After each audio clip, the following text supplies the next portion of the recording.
Yeah, hearty welcome. My name is Rainer Arzbach. I'm Associate Professor in Historical Archaeology at Aarhus University in Denmark, and I will be your technical host. Our webinar will be recorded and published on YouTube in an edited version, thanks to my wife, Katrin. Our former webinars are available online too, and I'll post the links into the chat soon. And I'll leave the floor for David Harvey, our director of the research program, Materials, Culture and Heritage here at Aarhus University for the official welcome. The floor is yours, David. Thank you very much, Rainer. Thank you very much for the introduction there, Rainer. And again, welcome to this event. It's been a really nice developing tradition with the MCH research program at Aarhus, working with the Marburg Group for Castle Research. To explore strongholds and castles from around the world. We've had a great sort of geographical spread, Asia, Europe, Africa. This is the second one we've had from Africa, although the first sub-Saharan African research seminar that we've had here. And just reading through the abstract today, it really reminds me just also, as well as the geographical spread, the great temporal spread as well, in terms of a really good, I suppose, looking at these things through the longue durée. It's really exciting to see that, particularly as a heritage scholar who is interested in these issues about timescales and so on. So that's that's all from me. You can find the links to these seminars through the MCH website as they become available. And welcome to Innocent, who's not a stranger to Aarhus. So welcome back, Innocent, I should say, virtually to Aarhus. Really looking forward to hearing your presentation. So I'll pass on to Christian at that point. Yes, thank you very much, David. Dear guests and friends of strongholds around the world, a very warm welcome to all our spectators today. It's a great pleasure for me to welcome you in the name of the Department of Archaeology and Heritage Studies of Aarhus University and the Marburg Working Group for European Castle Research to the sixth part of our lecture series, Strongholds of the World. Our idea was to present a worldwide look on castles and fortifications, and mainly on non-European strongholds, opening the view on the phenomenon of fortified sites and their cultural background. Today, we will visit Southeastern Africa and have a closer view on the famous World Heritage Site of Great Zimbabwe. So I am the first chairman of the Marburg Working Group, Christian Ottersbach. For all who don't know us shortly, our small society was founded at Marburg University in 1996 by, at that time, students and young academics of art history, and archaeology. One of our members is Professor Rainer Arzbach, archaeologist, and I am glad that we have with him a good connection and relationship to Aarhus University. Without its power, we couldn't have organized such an international virtual lecture series via Zoom. By the way, I have warmly also to give my thanks again in the name of our society to his chief, David Harvey, for the possibility to organize this lecture series in collaboration with Aarhus University and his kindly support. Last but not least, it is a great pleasure for me to welcome Innocent Piqueray to our today's event, and I have to thank him that he has found time for us. I give now the word to Nick Shefford. He will introduce to us our today's speaker. Thank you. Yes, hello everybody. So it's my very pleasant task to formally introduce Professor Innocent Piqueray of the University of Pretoria. His research focuses on the rise, development, and demise of state societies in Southern Africa. He's especially well known for his work on the site of Great Zimbabwe, which we'll hear more about today. In groundbreaking work, he used geoarchaeological and historical archaeological methods to evaluate the role of water at Great Zimbabwe's society, and has convincingly demonstrated the management of water via a series of reservoirs and channels, this whole complex infrastructure which lay more or less unsuspected in the broader landscape. He's also known for his work on community archaeology and public engagement, and has intervened decisively in the debate around transforming and decolonizing archaeology. As has already been mentioned, he's no stranger to Aarhus. He's visited the university, and students in the Sustainable Heritage Management program are familiar with his work and read it as part of their curriculum, particularly his work around the necessity for a socially engaged archaeology. So it's my great pleasure to welcome you, Innocent. And I believe that at this point, I hand over to you and invite you to begin your lecture. Okay. Thank you so much, participants of this seminar. Thank you so much for the invitation. And once again, a very warm greetings to you all. In fact, let me say it's so good for me to be at Aarhus, although of course, virtually. Remembering my visit in 2019, it was really a great experience. Nice to see familiar faces. And thank you, Nick, David, and Christian, for the introduction. Let me start by sharing my presentation with you.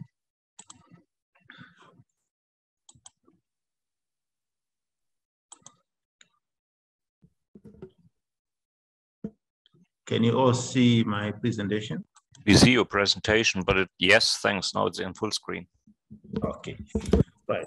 So this is what I'm going to, to speak about, strongholds within the context of, power, political power, and resistance, focusing on Great Zimbabwe, but also trying to relate Great Zimbabwe with other developments within the broader Zimbabwe Plateau region, and for the period, the beginning of, the second millennium AD to 1900.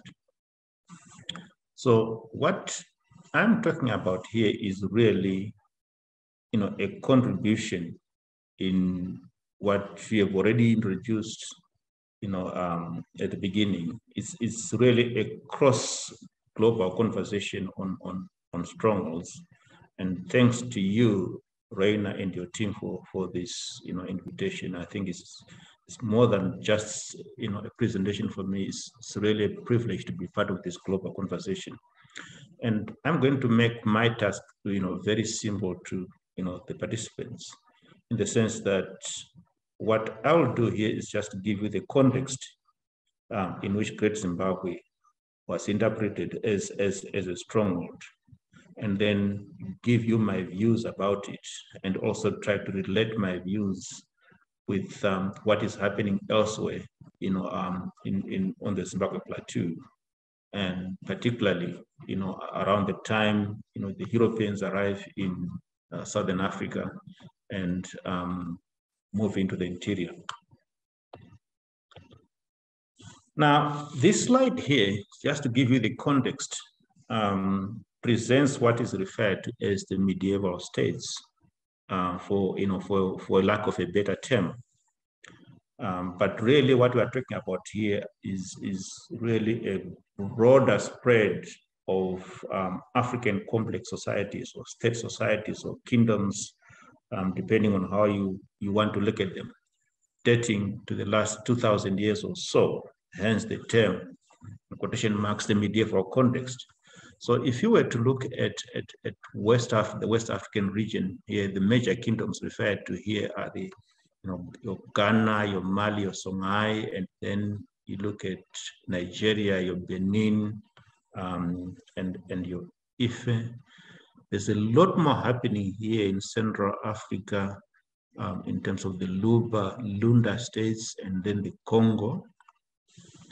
Then if you go to the Horn of Africa, you've got Aksum and Kush, and then other developments that go after Kush. And then if we go to Southern Africa, this is where I am, and this is where Great Zimbabwe is. We do have what is called the Zimbabwe culture states, dominated by developments at Mapungubwe, at Great Zimbabwe, and later on in northern Zimbabwe, the Mtapa state. My focus will be on Great Zimbabwe, and then I'll make references to the Mtapa state because there is a connection between the two, in terms of what the Portuguese were talking about. And there's a possible link in terms of what they heard about Great Zimbabwe and what they actually experienced within the Mtapa state. Now, this is Great Zimbabwe, just to give you a sense of the stronghold, again in quotation marks, that I'll be talking about. I start here from the hill complex, which is overlooking the great enclosure in the background. And this is the great enclosure, this circular structure here, this massive circular structure is what is in this particular background there. The hill complex, which one should be standing here, when one is standing here, is actually this hill. And then this is the interior of the great enclosure, and I'll show you the aspects of it in terms of the conical tower. I'll make references to it as well in my discussion. And then the other part of Great Zimbabwe, or at least the core monumental area, is what is called the valley enclosures, which are found to the southeast as well as to the east of the great enclosure. So in between the hill complex and the great enclosure are other smaller enclosures in this particular space. But you also have a few other enclosures that are found in the periphery of this 700-hectare site, which we refer to, again, for lack of a better term, as as peripheral the structure, simply because they are on the periphery. We don't know exactly what their function was and what they could have been used for. Now, why, you may ask, should Great Zimbabwe be part of the conversation? In fact, this is the reason why Ryan and Tim, invited me to discuss or to be part of this discussion. For me, just to reiterate, Great Zimbabwe has to be part of this conversation because it has fascinated observers. It has fascinated, early, European and even Asian travelers. It has been the subject of so much scholarly writing, scholarly speculation. It has fascinated politicians and a whole host of other peoples, to such an extent that what we are talking about here is that Great Zimbabwe is global reach, not just in terms of its value as a site that could trade with with Asia and parts of Europe, but also because its visibility that made it possible for observers to contextualize it within the European medieval historical developments. And subsequently, when European colonization, the British colonization, impacted on Southern Africa, Great Zimbabwe would be appropriated by the British, as part of the grand scheme, in trying to colonize, the lands between the Cape of Good Hope and Cairo, the Cape to Cairo concept. If you look at Cecil John Rhodes. Now, let me start by an apology because the next 4 slides are going to be a little bit dense, but I will take you, through them, very clearly. We start here with this document, which was written by the Portuguese in the middle of the 16th century. It is called the Decades of Asia, and it's written in 4 volumes. It was compiled initially by João de Barros, who could not finish the project, and then someone else took over.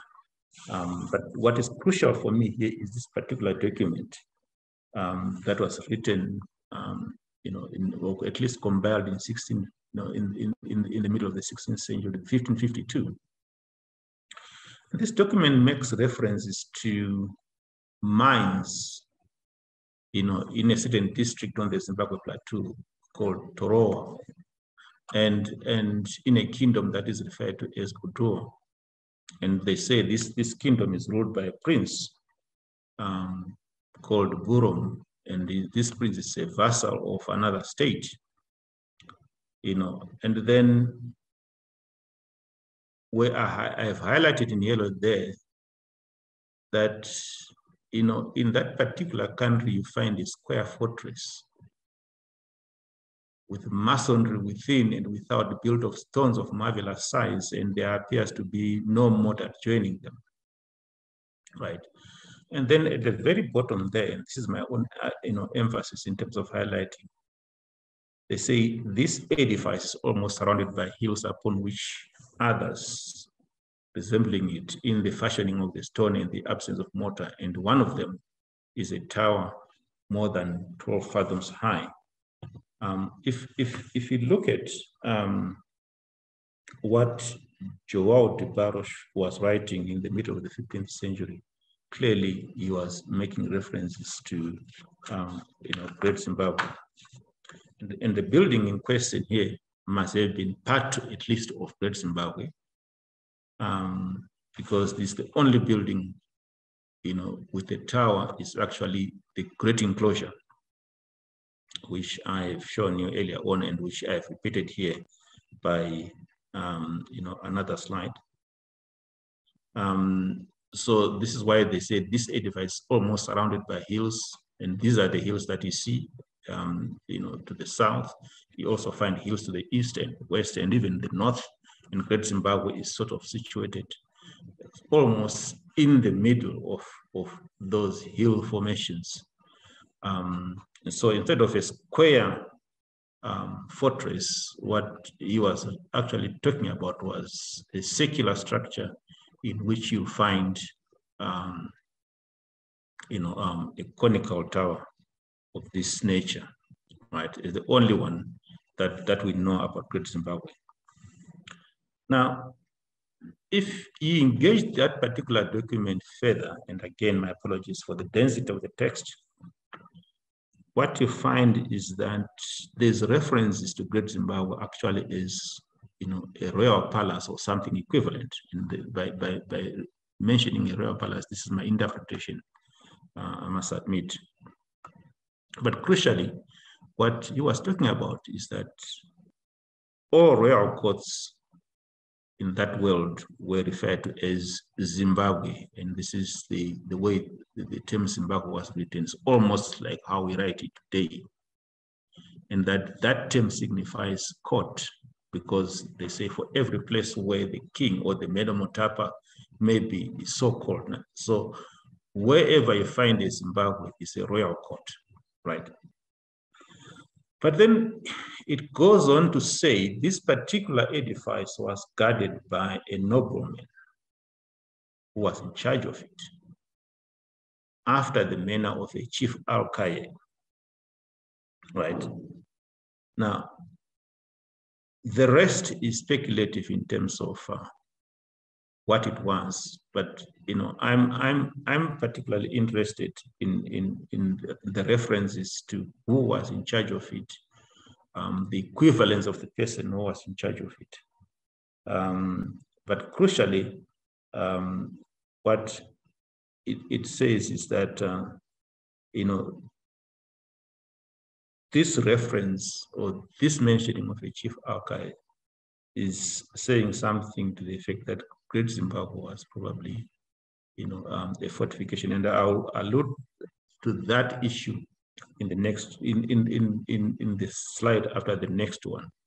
But at the bottom, what they're simply talking about here in terms of where it is clearly confirms that the locational details that are presented here, that the distance of this edifice from Sofala, which is on the Mozambican Indian Ocean coast, in a direct line to the west is 170 degrees or thereabouts, and it's between 20 degrees and 21 degrees south latitude.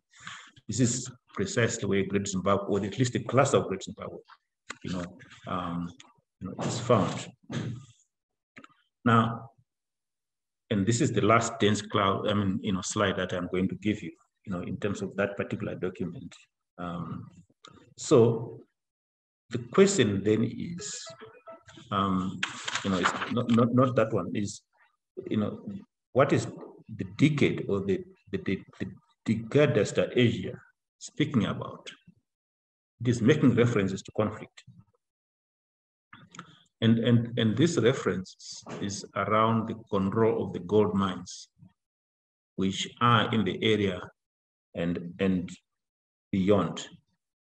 And in between the highlighted text and the text below is really some speculative text as to who could have built it.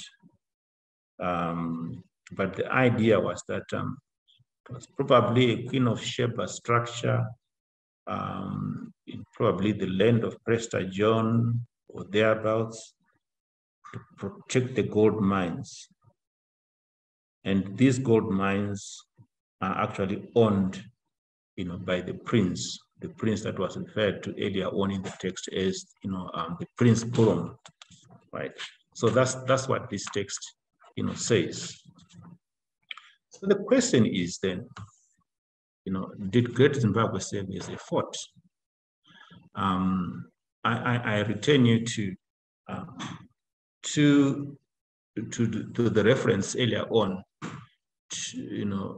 of Chief Alcaide, which in Portuguese or Spanish is command of a castle or a fortress. And this such an interpretation must have come in terms of the references to the hill complex, where you do get, considerable stonewalling, and I'll show you that in subsequent slides, including this massive enclosure, the western enclosure on the hill complex with terrace on top of it, and we do not know exactly what they were there for. Now, you would then find references in subsequent literature talking about this very same complex structures on the hill as the Acropolis, implying, and I think it's a word borrowed from the Greeks, the upper fortified part of an ancient city, or a hill at least with presbyters, size like what you see here, again, mainly chosen for purposes of defense.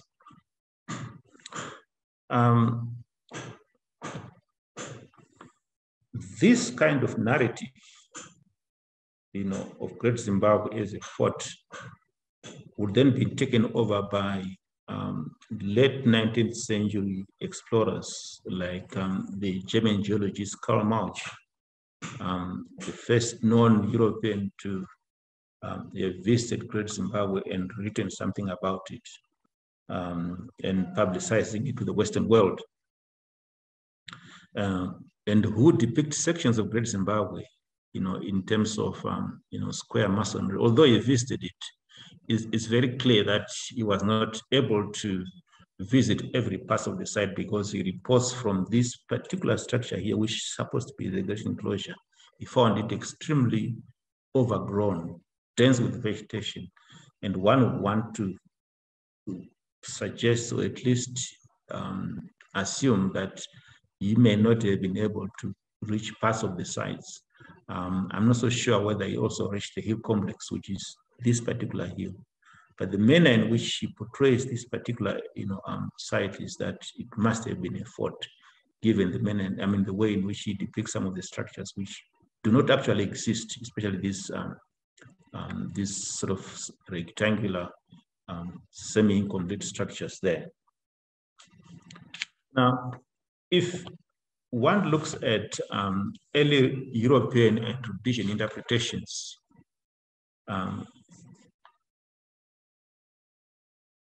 early English colonizers, for example, would do the same, projecting the narrative that Karl Marx and others started, that Great Zimbabwe was a structure built in alien territory, which needed to be defended from attacks emanating from native people.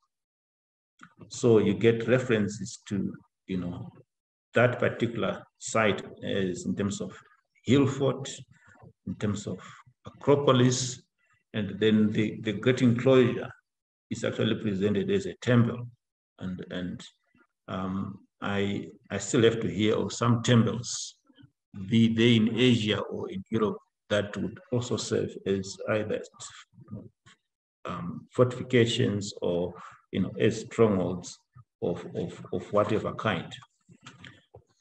Even when one looks at fairly credible literature, at the beginning of the 20th century, when they had questioned the colonial narrative of Great Zimbabwe, and here I'm talking about the book by Randall McIver called Medieval Rhodesia. Great Zimbabwe here in this culture actually contextualized within sort of a medieval narrative or the medieval time frame.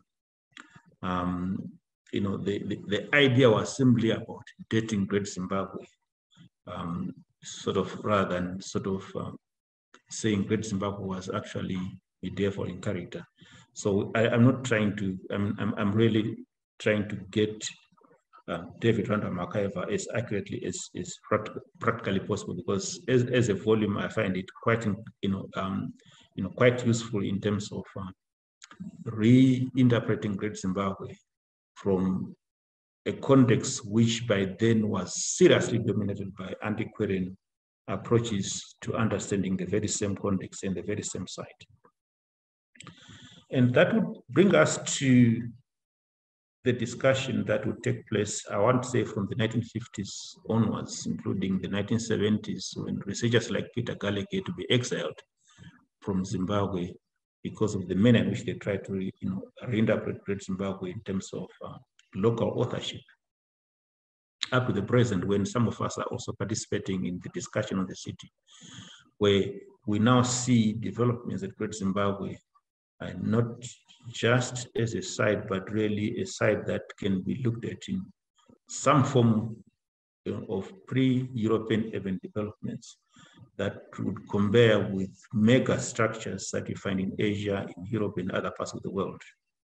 And the site that, if you look at the radiocarbon dating, for example, what my colleague, Professor Shikure, refers to as, if you look at the whole range of radiocarbon dating and do what is called chronometric hygiene, we will see the site developing from the hill towards the great enclosure, and then spreading, into the valley complexes, as well as, the sort of the peripheral complexes. In other words, what we are looking at is not just, a site that was built at the same time and should be, interpreted in terms of, developments happening at the same time. There was some development, over time, and that should be factored into the interpretation.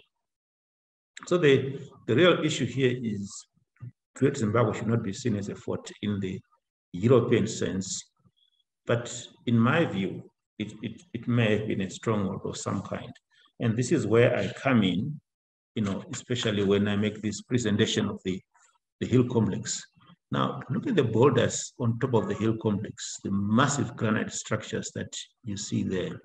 And then the western enclosure, at least in part, on the edge of the hill, how massive it is. Here you are looking at some 2 to 3, if not 5 meters in terms of thickness in places, in terms of this structure.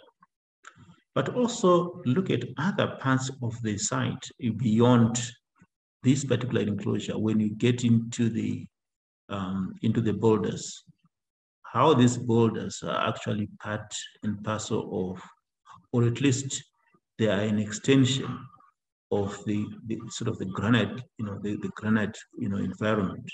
And here you can see that here you can see this boulder here, and the manner in which the stone structures were built in such a manner that, they would align or project from the boulders. So the question is that when you look at such a structure, what exactly do you see? You see something massive, you see something monumental in terms of architecture.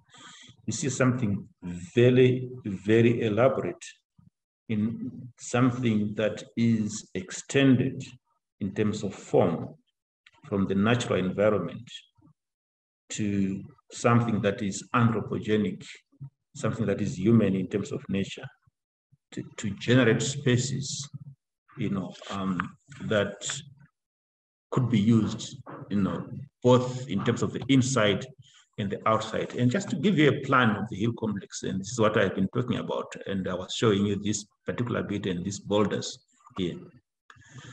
This is how the boulders are extending from,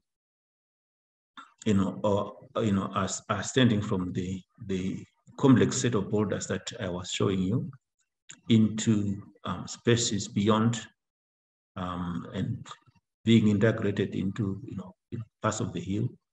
And this is how additional space is created from within the natural built environment in which granite is, to additional human-made sort of spaces that also incorporate the area that the granites are already giving. So the hill complex, if you've seen what I've presented earlier on, is built in an area where on one side you've got a very steep cliff face, which you don't even need to defend. And in the west, it's very accessible. You can walk up the hill. Of course, it's fairly steep, but you can walk up the hill, right? Which then brings me to my own ideas about, strongholds and fortifications in terms of what are we, talking about. That's why I'm saying, strongholds of political power, strongholds of resistance, etc., etc. Now, for Great Zimbabwe, I'm inclined to, invoke the phrase, strongholds of power, in the sense that what the architecture does, tells us something much more than defensive functions. In terms of, look at the investment that went into, into the architecture. And how I want to use the term stronghold here is something that denotes the power of the ruling classes, how monumental structures served the presence and the power of the ruling classes, and how it is expressed, in terms of in both vertical and even horizontal ways. Horizontal, what I'm talking about here is, if you look at the hill complex, power goes, in horizontal ways. It is elaborated horizontally to other parts of, the hill. But that will change subsequently when you look at the great enclosure, which I have shown you earlier on, that power is now projected vertically in a sense that shows you that, there are at least two dimensions to, to the projection of power at Great Zimbabwe. So it still begs the question then, to what extent did developments, at Great Zimbabwe, can be considered as, as a fortification? What really impelled European thinking to compare Great Zimbabwe with other, fortified settlements, in Europe and beyond? Was it because of elements of siege warfare, especially between 12th century and 15th century? This is the time when Great Zimbabwe was also built, right? When elements of siege warfare are actually visible in Europe. And I stand to correction that with siege warfare, you've got a case of win the siege and win the war. And given what the Portuguese references or the Portuguese sources were talking about, that this particular site was built to protect the gold mines, or at least the prince who was living there was protecting the gold mines. You know, can one be triggered into thinking about siege warfare then? You know, it is food for thought, but I think one has to be very critical in terms of how you read those particular documents and the context in which you know, you are talking about, you know, the very same issues, you know, beyond Southern Africa. Which then takes me to the late 15th, 16th century, when Europeans started to expand into Africa, especially the interior part of Southern Africa. You know, some of these cartographic specimens show excellent mapping in terms of what is called the rivers of Kwama. They are really talking about the Zambezi and the rivers that served as tributaries to it. And this is the detail of some of these cartographic specimens, where they talk about the reign of the Monomotapa, which is the reign of the Monomotapa, which is a successor state, to Great Zimbabwe. And the mapping is fairly excellent in terms of the detail. Zimbabwe Reino here is one of the capitals that they're talking about, where the Monomotapa king was staying, and Fura Mountain, or Serra Fura, which is the mountain of gold, and as well as other places that the Portuguese encountered, are fairly accurate in terms of detail, in terms of the cartography. Now, when you look at that, cartographic, specimen,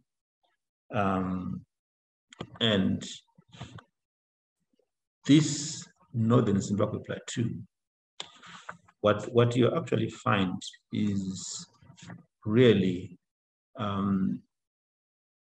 a fairly accurate reporting of what they saw in terms of, let's say, this particular mountain here. This is this Mount Fura there, and potentially these mountain ranges, at least in terms of their imagination, in terms of what was happening. But the Portuguese did visit this part of the world because they were attracted there by the gold that was coming from the Zimbabwean interior. And in the process, they reported stone walling, or at least construction of stone walls within the Mutapa state. And they also reported some fortifications to have existed on these mountains. And indeed, they do exist on this particular, in fact, on this particular mountain, which is about half a kilometer from the ground level and 1,500 meters from sea level, above sea level, you get about 20, enclosures. But before I show you the nature of those enclosures, I want to show you that the Portuguese did build their own fortifications as part of what we call the fairer trade, because of the conflicts that were happening with the local people. And this is the nature, or at least the forts in plan. They're so heavily deteriorated that it's impossible to provide a picture of a full fort. But what we are talking about here is really a bank and ditch kind of fortification that you see, and then with bastions in some places,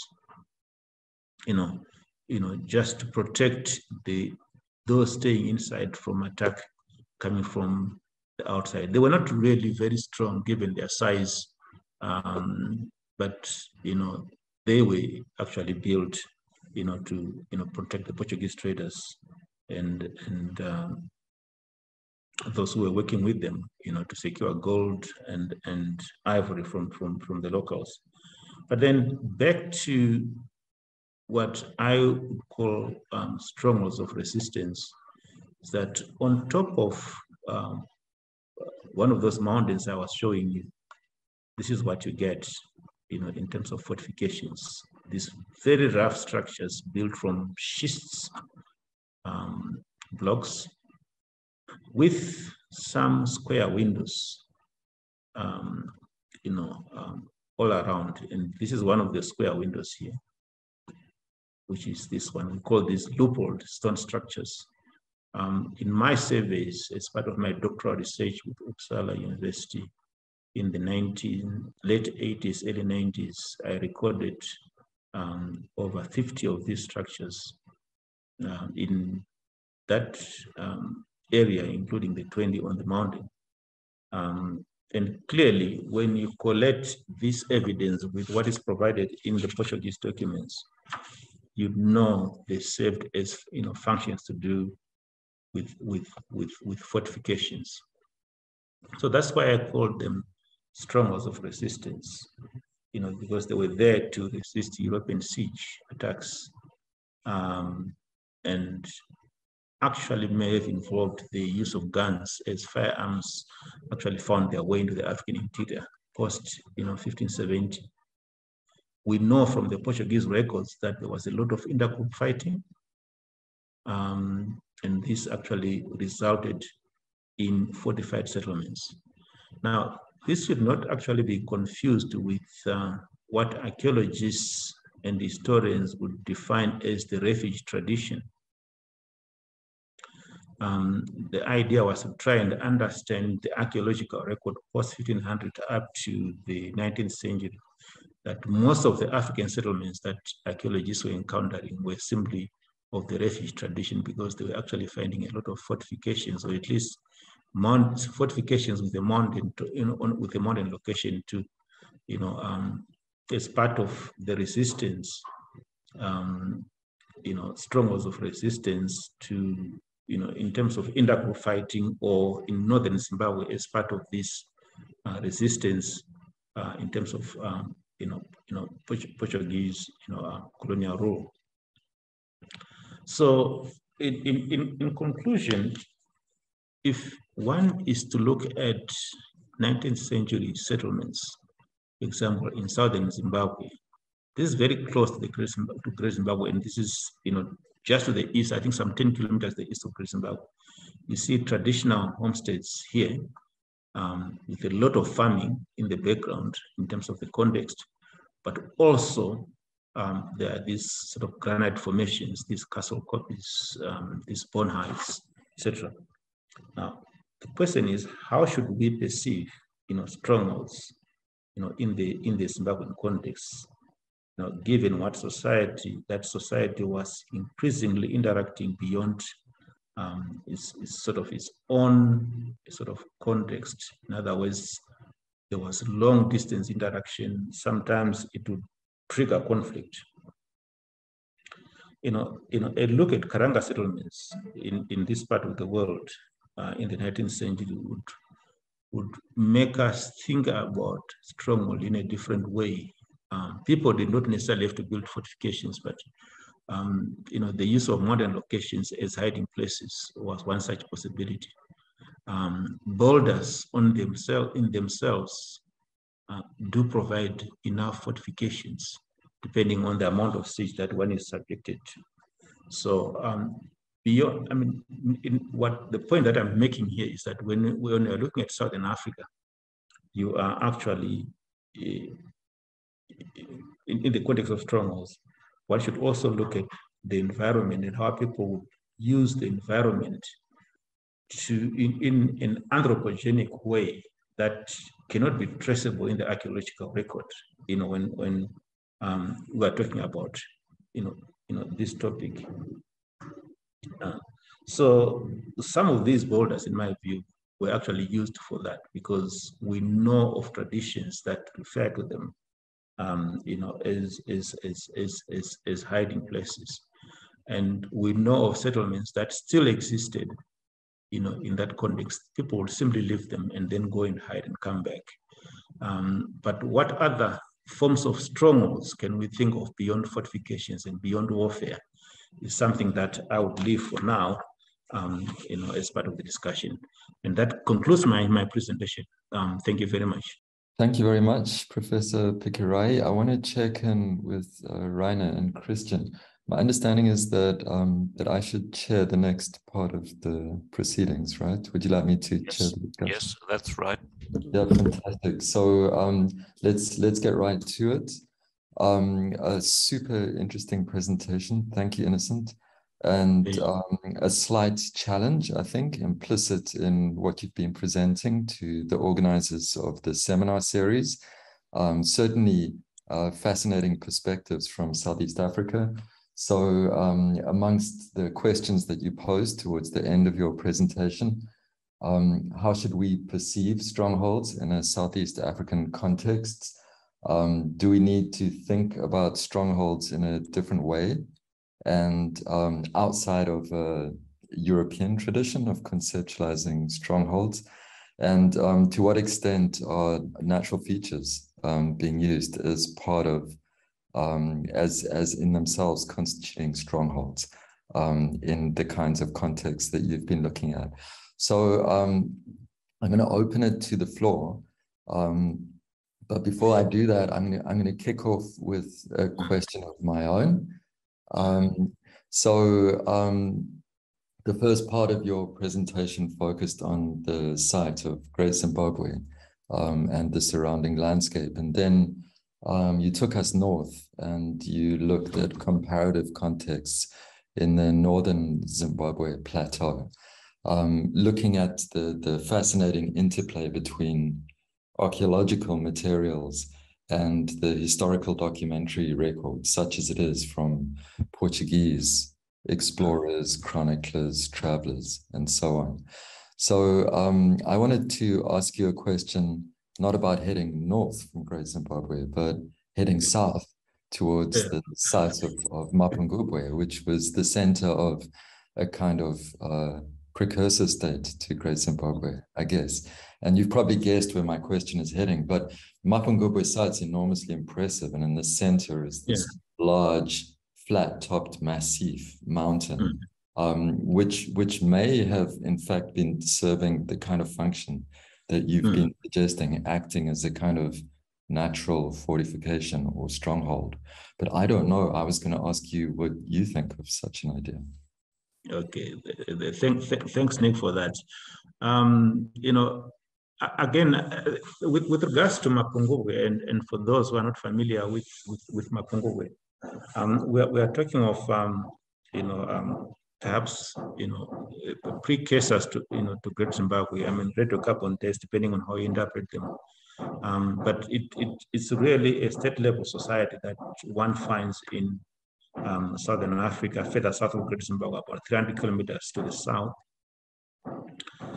where you start actually getting very strong elements of monumental stone structures, but not just on the top of the hill, you also find them at the bottom of the hill.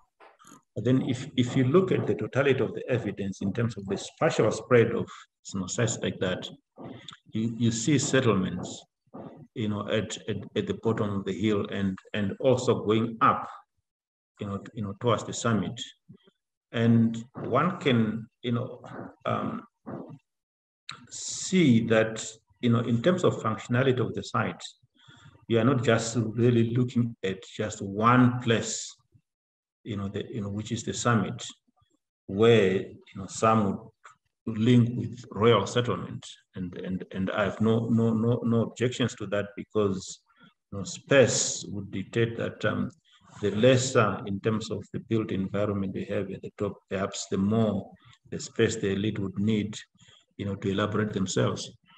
So again, it could have been a stronghold of some kind, in the sense that the way the Mapungubwe residents interacted not just with the hills, but with the hills and the broader sort of environment beyond, would make these as centers of political power. But how they were interacting perhaps in conflictual terms or whatever is something that we don't even have the evidence about, at least for now. But by implication, I think I would want to look at the totality of the evidence, for a better understanding of the strongholds that one can make references to. Yeah, thanks very much. So at this point, I'm going to open the floor for questions. And there are two ways you can indicate. The preferred method is if you use the raise hand function. But if you're not able to, you can just wave. And here comes a question from Johan Sandvang Larsen from the chat, and I've invited and promoted him as a panelist member too, so he can speak directly now. Thank you. Johan, go ahead and we'll take David afterwards. Thank you. First of all, thank you for an amazing talk, Innocent. It is always a pleasure. I was just wondering if any traces had been uncovered of the potential sieges, so that instead of just talking about them as fortifications that could be sieged down, then have anything been found either from siege engines or bullets from the potential guns that you were mentioning, or arrowheads or anything like that from these fortifications? Well, in northern Zimbabwe, yes, we do find evidence of that, you know, in the archaeological record is very, very clear. Although, of course, preservation is an issue unless you find this context in alkaline environments, or at least ashy middens, for which some of these structures do have a very strong ashy context. Because what seems to be happening, for example, was that there was a lot of processing of things within the enclosure, and then they'll simply dump the ash immediately outside. And if you excavate some of those middens, you'll probably be lucky to find, to find a lot of material, except ceramics, but here and there to find some arrowheads. But you know, we haven't found evidence of guns and evidence of cannons and things like that to suggest evidence on the contrary. But what complements that is really the Portuguese forts, the failures that I've been showing you in terms of bank and ditch. These are not just reported in their documents. We know exactly where they are. We also know the context in which they operated, and some of the conflicts that they had with the local chiefs. So that one is very clear in terms of what we are looking at in terms of fortifications. But when you go to Great Zimbabwe, you struggle to find that. It's almost non-existent. It's difficult to simply say, to posit that theory without much of the evidence, which means that we may have to look at the same thing in a different way. That is why I'm calling for an examination of some of the architecture that we find at Great Zimbabwe.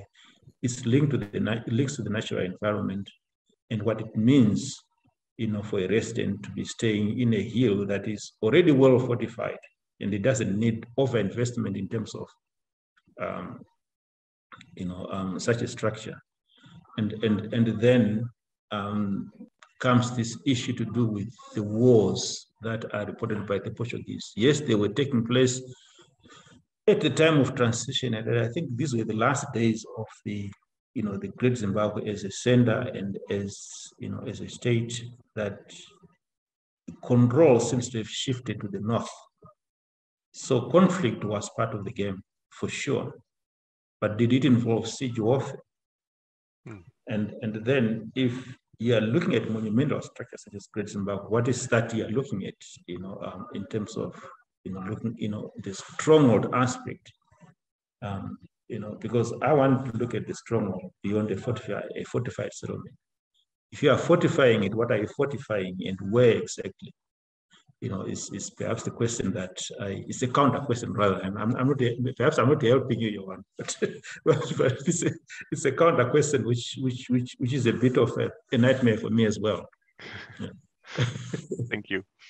It's a pleasure. David, please go ahead. Yeah. Thank you very much again, Innocent, for that. It's fascinating. And I guess maybe it adds to this debate in terms of different approaches one can take to this. But I have my own background and work on oral histories and interested in folklore and alternative narratives, I suppose. And the words I've got written and circled here, more than, I've written as more than defensive, more than human, more than natural, the supernatural. And I'm just thinking, is that there's a few references to, is it within those, I think one of the Portuguese references talking about the devil. And I've done a bit of work on the way that the devil is invoked to do things in the British context. And as in my experience there, it's very rarely they just say, this is the devil. There's quite often a really elaborate story about what the devil supposedly did. And that's the elaboration of those stories are often, I don't know, just fascinating in their own right, but just the ways in which these places become a reservoir of symbolic capital through which stuff happens. And I don't know if there's an alternative reading one can make of some of those descriptions, or also perhaps doing some oral histories or some folkloric studies in the area as well. I have no idea if that's been done or what potential that would be. No, thank you so much, David, for that. Let me start by saying that the manner in which we have read these documents, and you can go back to the work of the late Professor David Norman Peach, who wrote a lot of canonical histories of the residents of the Zimbabwe Plateau in pre-colonial context. And he was looking at these texts as well as the oral traditions, but his objective was to go for the factual. And consequently, what we see here is a lot of dismissing, in terms of what could have happened, things that we could have known from these documents, beyond mere historical narratives or beyond mere historical, facts, because by then, African history was not theorized in the manner that we theorize history now, or even we theorize archaeology. We're not using those concepts, but really how to read the archival document. So I'm revisiting these documents, trying to read in between the lines to say exactly what was happening and what else should we know about these particular documents. Now, I made references to, or at least one of these documents makes references to the prince called Burom. Now, if you read it very closely, there is a hill to the southeast of Great Zimbabwe, some 5 kilometers away, called Boroma. And that references to Burom in the Portuguese records must have been a corrupt, references to the Shona or the Karanga word, Boroma.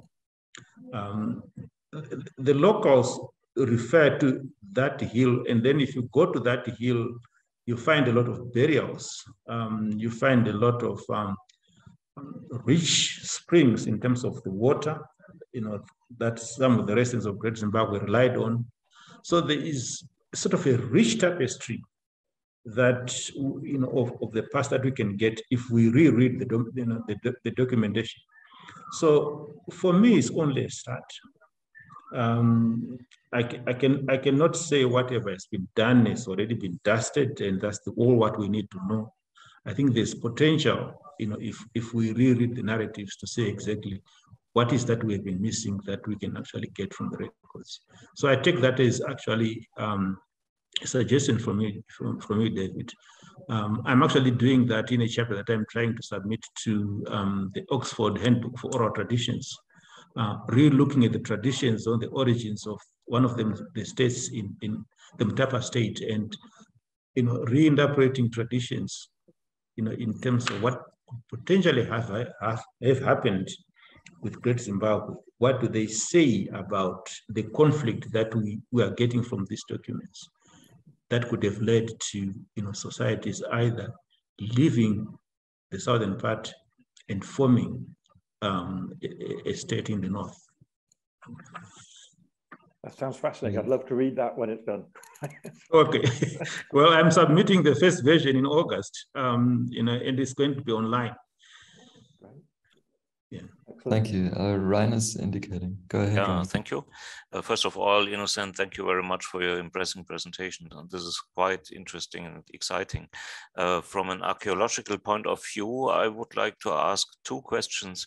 The first one is, evidently, if we believe in the written sources, in these Portuguese sources, there seems to be a relationship to gold mining in this area. And then I would expect that the trade connections also would be visible in the archaeological material. If they sold some gold, of course, I expect some kind of imports from other regions. In how far is pottery, for example, visible on the site and documents the trading connections? This is the first part. And the second question is, you refer to European written sources. What about Arabian or Indian written sources? Do they give any information about Zimbabwe and this region here? Thanks, Rainer, for that. Your first question refers to, if I recall very well, whether I do. Maybe if you can rephrase your question, because I had an answer straight away. Of course. My first question is simply, in how far is there archaeological material on the site that helps us understand, also pottery, for example, or shards or other objects that give evidence on the connections of this site? Yeah, no, there is definitely evidence, and despite the looting that took place at Great Zimbabwe in the late 19th century, beginning of the 20th century, is interesting to see, how the site, and I call that resilience of Great Zimbabwe, is still yielding, evidence, attesting to connections with Asia in terms of, imported ceramic material, glass beads, and things like that. What you may not find is evidence of gold, but you may get a gold coil here and there. I think kilos, if not tons of gold, were looted from the site in the late 19th century, beginning of the 20th century. What we know for sure also, and this is when you read the documents, is that a scholar should not dismiss a written source outright. There are elements within a written source that can be used in a critical way. So it depends on how you read in between the lines, or how you reread the text, to find out exactly what happened. And when you read the document by João de Barros in references to Great Zimbabwe in the 1552s, and references to the effect that there was some gold mines in the area and beyond, we know that some 20 kilometers from Great Zimbabwe, we do have evidence of alluvial gold mining that is taking place. And we also have reef gold mining that is still happening, within that context as well, which means that some of these granite contexts were eroded, with some of the gold ending up in the rivers. That's why we get the alluvial. And then the local granite context still has the gold, especially in the schist belts that pass through. So it's fairly true when you read the documents that there are gold mines in the area. And I think that's the power of reading a source that is written like that. Now, beyond European sources, yes, you do mention a very valuable point. I would have wanted to read Arabian sources, because it was mainly the Swahili were interacting with the Arabs that were first, to arrive on the Zimbabwe plateau and trading in gold with, with Great Zimbabwe. In fact, some of these accounts written by the Portuguese had become second-hand as far as the Portuguese is concerned, because they were actually narrating them from the Muslims and the Swahili traders on the Indian Ocean coast. So those are the primary sources of evidence. But you don't have any direct sources except one or two that makes reference to the Zimbabwe plateau, but for a much later period. I would have wanted to see or to dig into the archives, let's say in Oman, in Qatar, or even in Saudi Arabia to see exactly whether there's anything that I can bump onto that says something about Great Zimbabwe around that period. I'm sure there was a lot of scholarly work happening, and I still suspect Oman could provide the clue, but not as yet. Thank you very much. So in the early 1500s, there was intense speculation in Portugal about a mountain of silver in South America, the Sierra de la Plata, and this kind of feverish expectation that this mountain of silver existed somewhere, right? And this was in South America. And I'm wondering the extent to which that conversation was coloring the minds of people who were reporting on Southeast Africa and wondering about a mountain of gold, right? So within early modern Europe, this is the speculation. That's in fact, one of the cartographic specimens I showed you, it makes references to Rio de Ouro, in other words, rivers of gold. And the Portuguese made references to rivers of gold. Really, you know, they were talking about the Mtapa state and the Zambezi and its tributaries, because that's where most of the gold was coming from by the time they arrived. Not much gold was now coming from the south where Great Zimbabwe is, but further north. And that's why, you know, even in their mapping of the interior of Southern Africa, the Mtapa state was the preferred destination because that's where where the gold was coming from. In fact, it was so catastrophic by the 17th century, 17th century, that they tried to wrestle the control of that particular gold. So in their mapping and understanding of the landscape of the Mtapa state, it was the rivers of gold.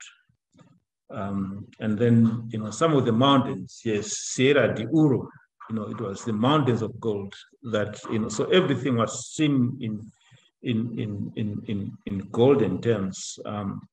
But also the narrative of the silver does come in, you know, in the I think the 17th century, when there were some expeditions further into the interior, but along the Zambezi, where the area of Chikova, this is almost in the lower Zambezi, but some maybe 200 or 300 kilometers into the interior from the coast, was thought to have silver mines. And there were wars that were generated as the Portuguese tried to get into the silver mines of Chikova. And there was no silver, you know, it was just imaginary. And I think this imagination was also impelled by the fact that the Portuguese were trying to join two areas that they colonized: Angola then, which was part of the Kingdom of Congo or Ndongo, and then the Zambezi Valley, where they started their, you know, initial settlement. And along the Zambezi, they thought one could find an easier route to the mountains of Angola and beyond into the Atlantic. So this actually generated that silver narrative. So I think whatever was happening in the colonized lands, the narrative would be replicated in so many contexts. And in Southern Africa, there is one such narrative, I must say. Yeah, thank you. Christian, and then Johan. Yes, thank you also for this fascinating look to this buildings and fortifications. I have two questions. The first is, you have spoken about the Portuguese sources. They are mentioning that there was a commander, a nobleman, and there were also some wives of the king or the prince. Are there traces of buildings inside the enclosures or outside which we can interpret as something like a royal household or a palace? And the other point, you have shown this turrets on the wall.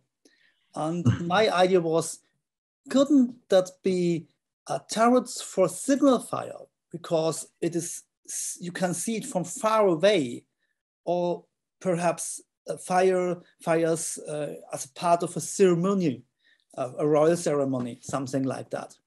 Thank you. Yes.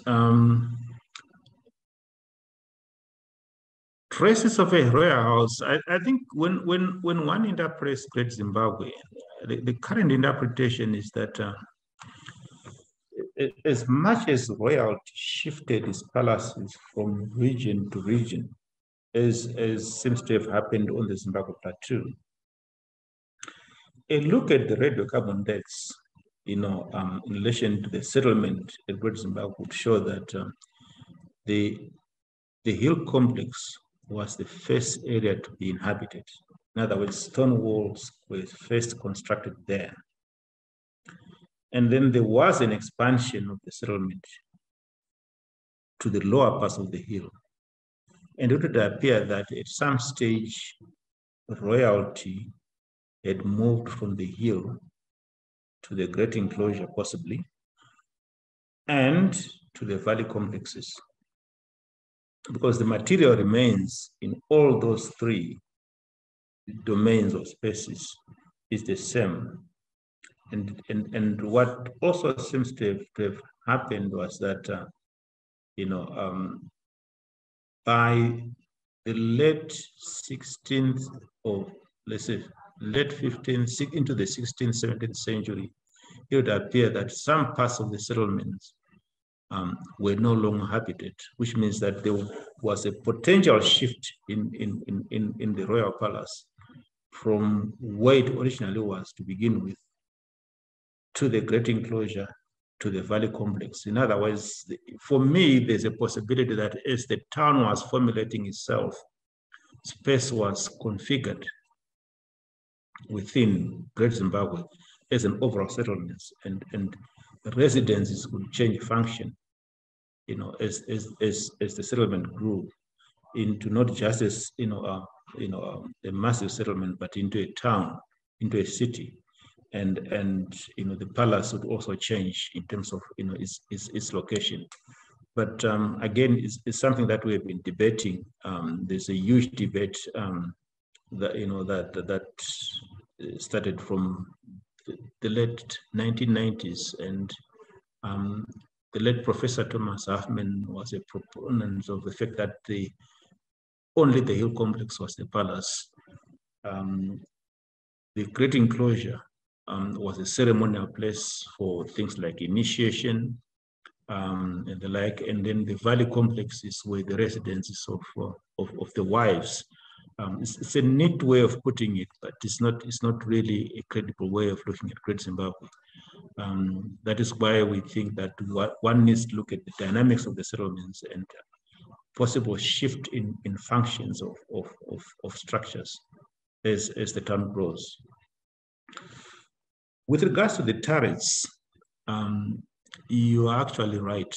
They are potential signifiers. In fact, one of the things I should have mentioned, some of these elongated stone slabs that you also find in between the turrets, that would signify, they say, horns, to illustrate that what you have, at a particular place. And you continuously see that in Southern Africa, some chiefly places, some palaces do actually have the horns of, let's say, an animal. It could be a revered animal, be it a buffalo, be it a kudu or something like that. Now that shows that you are reaching or have arrived at a palace, or a royal residence. But what is interesting with Great Zimbabwe is that you see those the turrets at the hill, as well as those vertical slabs, and then you see the very same vertical things at the great enclosure and in some valley enclosures as well.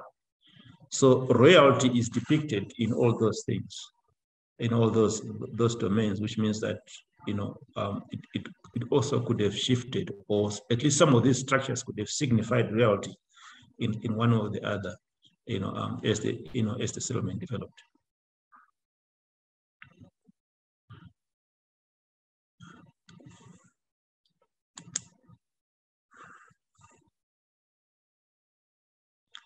Nick, you are muted. Nick.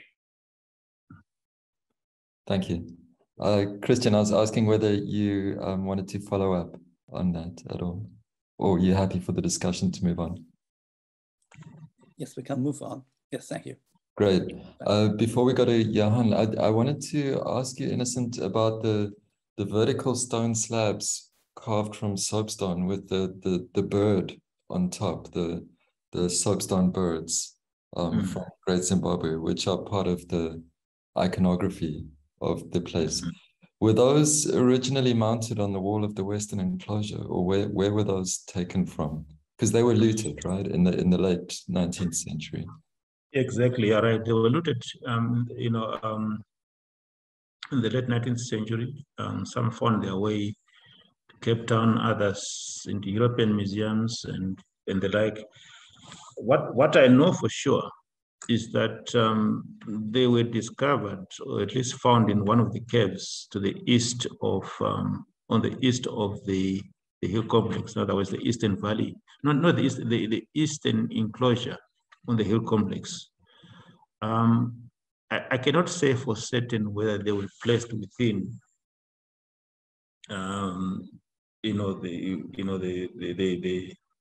the western or even the eastern enclosure, but at least what I know is that they were recovered from the hill, one of the caves in the hill. In terms of the context of these particular beds, I am tempted to follow the late Peter Galleck's interpretation that it could have been part of a subsequent carving tradition that could have been actually inspired by what they saw at Great Zimbabwe. And using things like the bed, which is the eagle here, one of this Patliwa eagle, which is a bed of power, which symbolizes a number of things. But below that bed is the chevron decoration, which you find at Great Zimbabwe. It's something that is highly debatable in terms of what they were part of, but what they are now part of is really, something iconographic in terms of linking the monuments that you see at Great Zimbabwe with in fact, they've become the symbols of power that one sees, or current society uses to link Great Zimbabwe with the present, including currency, and the flag and things like that. But the facts behind the beds is still not yet established. Yeah, thank you. Johan, please go ahead. Yeah, thank you. I wonder if we could just return to the monumentality for a moment, because this is obviously a massive site. And on top of this mountain in Great Zimbabwe, you have all the big boulders. And I was wondering if, because in the Western enclosure, you have this big empty area with a wall around it.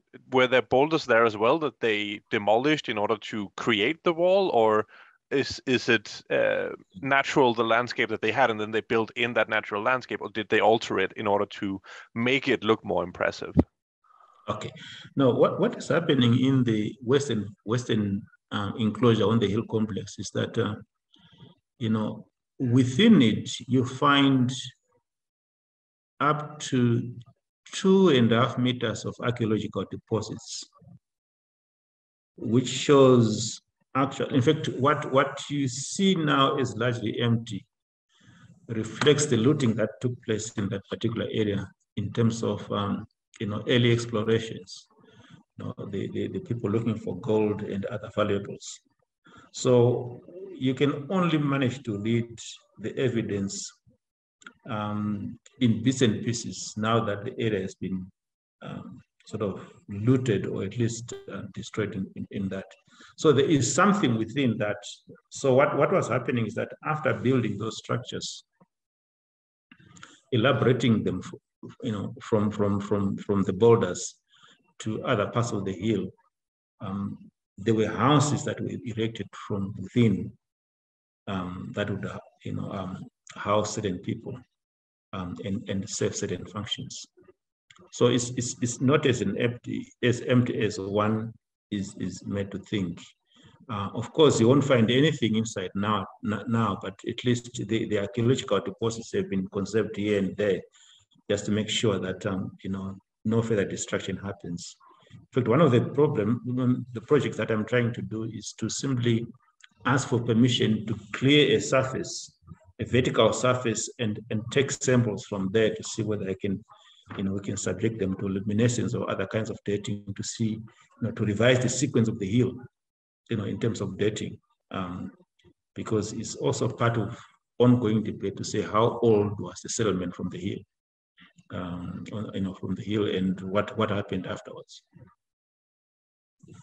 Incredibly exciting. Thank you.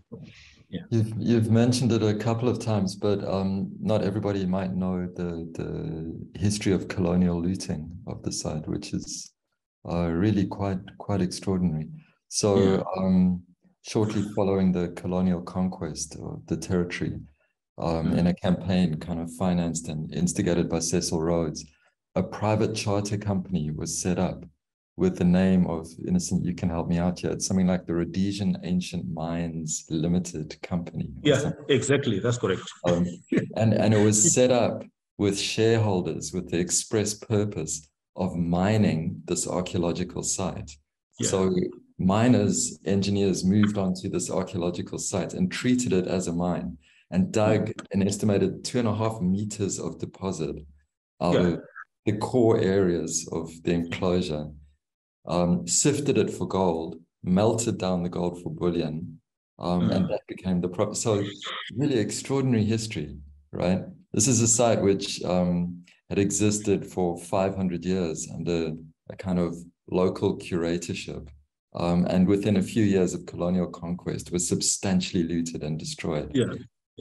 Really quite something. There's a fascinating unwritten history of the linkages between archaeology as a discipline and the search for gold and gold mining as an activity, and the line between what becomes disciplinary archaeology and looting is often a very, very thin line, or very gray.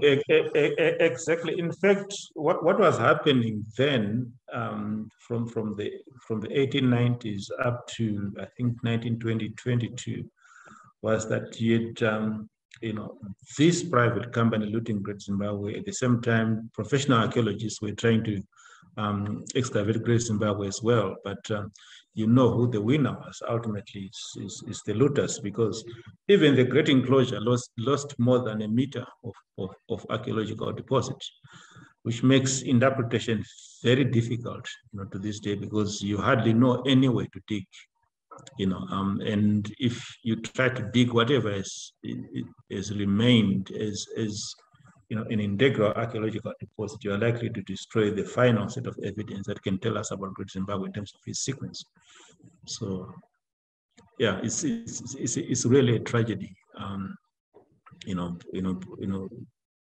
Dating back to the 1890s, and we have not recovered fully from that. And the part of the speculative thinking that still lingers around us is simply because there are missing places or missing gaps in terms of the information.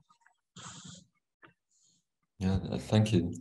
And another part of the fascinating history of the site is the kind of intense speculation that took place around its origins. From the earliest accounts of João de Barros, but continuing through, for example, late 19th and into 20th century British accounts of the site. So the idea was that the site was linked to the Queen of Sheba, to King Solomon, to Phoenicians, anybody except the local people was thought to have been responsible for the construction. And under the Smith regime in the 1950s and 60s, you see an upsurge, 60s and 70s, you see an upsurge in this kind of speculation. In fact, some of these narratives are still quite strong in South Africa. You know, they may not be looking at Great Zimbabwe per se, but you do have a few sort of antiquarian thinkers who still want to connect the structures, orientations, and whatever at Great Zimbabwe in terms of these solar. I don't know how you put it, but you know, it's almost like using narratives of Stonehenge to try and understand Great Zimbabwe. And they've extended that discussion to the stone structures that you find in the Mpumalanga province of South Africa, and invoking the graffiti narrative to say these structures cannot be built by locals because such and such a structure looks Indian, looks Arabian, looks this. And Professor Cyril Romnick has been part of this conversation and is not lending at all. Yeah. We have a question in the chat from Du Wan Cho, who asks about present management issues on the site. Could you comment on that? Yes. Well, Great Zimbabwe is now a World Heritage Site, and its management, in terms of such a monument, has to comply with conservation, access, and engagement with regards to the community that meets the requirements as set not only by ICOMOS, but also by the World Heritage Center and UNESCO in general in terms of the presentation of such sites. But then the biggest problem in Great Zimbabwe is two things. First, the state doesn't seem to have a budget to meet the conservation required to maintain the site, or at least to preserve, or at least to conserve some of the values that it was nominated for. So one of the challenges that you see, in terms of the site itself, are the annual bushfires, and I think with the settlements around Great Zimbabwe, people sort of moving closer and closer to the monuments because of the land issue, the land redistribution exercise in the early 2000s. There's this pressure on the site, and people and livestock are actually interacting with the site much more than make it sustainable in terms of conservation. So it's a challenge. There's hardly anything management can do to sort of resolve that challenge, other than in one of the days they would drive the cattle, they would quarantine the cattle, they would find one or two people, but then the communities feel they are still not part of that site and they shouldn't care, in terms of what happens. And the other issue, which to me is also a management one, is that Great Zimbabwe has no budget for research. Genuine archaeological or something beyond archaeological research. I'm going geoarchaeological because of my interest in both archaeology and geology, and looking, for example, at the nature of the crystalline geology at Great Zimbabwe and how it's resulting in an area which is fairly pitched high up in terms of altitude, but is an aquifer that people could sustain themselves on in terms of water. There's hardly any budget that is set aside to cater for a very interesting issue which speaks to the present, like water, because this is a water scarce region, and water can actually help us to address issues like what happened to the to the residents of Great Zimbabwe. in the event of resources like that running out. So there are so many management challenges that sort of besetting Great Zimbabwe at the moment, and I don't see them being resolved holistically or even one by one. In fact, what I'm really worried about is whether we'll be able to see the national museums and monuments of Zimbabwe being able to conserve this site to the very standards that they have set themselves in terms of nominating or at least claiming the site for World Heritage listing. Thank you very much. Professor Cho, did you want to ask a follow-on question? Thank you. Congratulations again for so brilliant presentation, and thank you again for this kindly answer regarding the management issue. I want to ask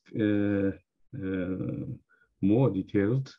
How about the situation in the buffer zone area of this Great Zimbabwe? You said which zone? Buffer zone. Yeah. Yeah, there's practically no buffer zone. What Great Zimbabwe has is a side boundary with a simple fire path, that is supposed to prevent bushfires from, local communities to spread into the monument site. But, a fire path, given the kinds of vegetation that we have in that part of the world, including the eucalyptus, even when you make it 5, 20, 30 meters, it's useless because the fire can actually literally fly because of the wind into the monuments area. So annually, the problem with such a limited pressing to boundary, which cannot be regarded as a buffer zone, is that it is placing serious pressure on, on the sites, because not only are the fires leading to the burning of valuable vegetation within the site, but also the valuable infrastructure, that accommodates tourists, that accommodates even the residents of that of the site. There's literally no buffer zone at all, because the communities are also encroaching on the site, and there's no way you can control them. And the problem is that it was part of an uncontrolled land redistribution exercise that did not take into account the fact that the population would be on the site, or would be actually on the verge of the site and threatening the integrity of the site. Thank you. Thank you very much. So I wanted to check in on timing. It's 14:34. Innocent, I understand you have to leave at 14:45. Is that right? Yes. Are you able to take one or two more questions? If 1 or 2 questions will be fine with me, yes. Okay, great. Super. Thank you. So let me ask if there are 1 or 2 questions out there. And in the meantime, I'm going to jump in with a question of my own. Okay. Also relating to site management practices. Can you say anything about local, traditional, or non-Western site management practices at the site? How is the site curated, maintained through the many hundreds of years that it existed in relation to local communities? Well, these are acknowledged in terms of the way to go as far as management of Great Zimbabwe is concerned. Perhaps the best approach to which is really, in my view, non-Western, and which needs all the state support, is really in the conservation of the stone walls themselves, rebuilding of the fallen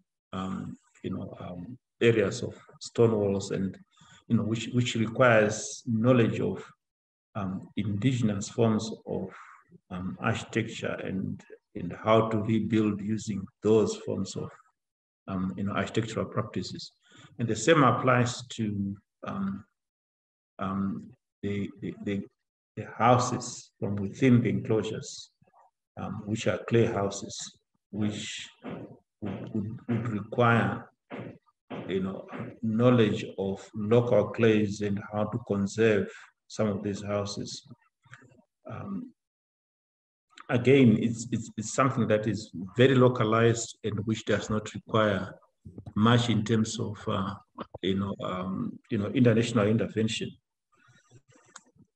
In my view, what the state could have done was to try and give indigenous knowledge system the prominence it requires, to conserve the stone walls and also to conserve what we call the clay built houses. In my view, there's a limited budget on that. If not, there's simply no budget on that. I would also want to conserve to see conservation extending to beyond the stone walls, to see exactly how best do we conserve the area beyond the built environment, be it the vegetation, be it the granite rock itself, some of which is flaking at a faster rate than what people can contemplate, and also talking to the local people in terms of engaging them in evaluating or re-evaluating the site. Because to me, Great Zimbabwe should be a shared resource rather than a state resource. And that's the essence in which the nomination was done, but for which the state is failing to fulfill in terms of its obligation, which consequently distances the public or the local communities from the site. And then the other issue is water, which is critical for the survival of not just the people who are working at Great Zimbabwe, but also the people living around Great Zimbabwe. How should water conservation from within that area help us understand Great Zimbabwe more and appreciate it more? It's something that takes us into the present, and something that is at the core of everyone in terms of survival, in terms of sustainability, whatever way you look at it.